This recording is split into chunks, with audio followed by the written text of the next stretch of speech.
Hi friends, మీకు ఈ video నచ్చినట్లయితే లైక్ చేయండి, సబ్స్క్రైబ్ చేయండి. దీప కార్తిక్ వాళ్ళ ఇంటికి వచ్చి పనులన్నీ చేస్తూ ఉంటుంది.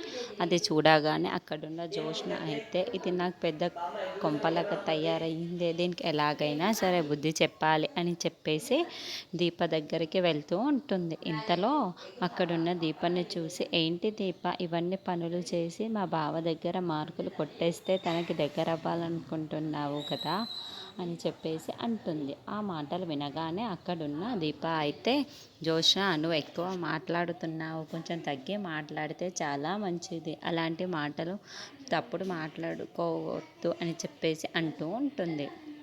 ఆ మాటలు వినగానే అక్కడున్న జోష్న మాత్రం, ఆహా అవునా దీప, నాకు పెద్ద నెరజానవు కదా, నాకు తెలుసు దీప నువ్వు ఎలాంటి దానివో అని చెప్పేసి అంటూ ఉంటుంది.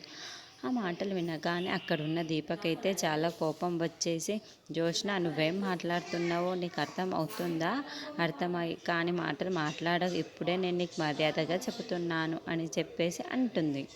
ఆ మాటలు వినగానే అక్కడున్న జోష్న మాత్రం, అవును నువ్వు పెద్ద నెరజానవి, ఒకళ్ళు కాకపోతే ఇంకొకళ్ళు అని చెప్పేసి చాలా గట్టిగా అంటూ ఉంటుంది. ఆ మాటలు వినగానే అక్కడున్న దీపకైతే చాలా కోపం వచ్చేసి జోష్న మీదకి చెయ్యి అయితే లేపుతూ ఉంటుంది. అది చూడగానే అక్కడున్న జోష్న అయితే ఒక్కసారిగా షాక్ అయిపోయి చాలా కంగారు పడిపోతూ ఉంటుంది. ఏంటే నువ్వు నా మీద చేయెత్తుతావా, నువ్వెంత, నీ స్థాయి ఎంత, నువ్వు నా మీద చేయెత్తడానికి నీకు ఎంత ధైర్యము, దీపను చూసి మాట్లాడుతూ ఉంటుంది. ఆ మాటలు వినగానే అక్కడున్న దీప మాత్రం, నీ మీదకి ఇలాంటి తప్పుడు మాటలు మాట్లాడితే ఇలాంటివి నీ మీదకి ఎత్తడమే కాదు, నేను చెంప కూడా పగలగొడతాను అని చెప్పేసి అంటూ ఉంటుంది.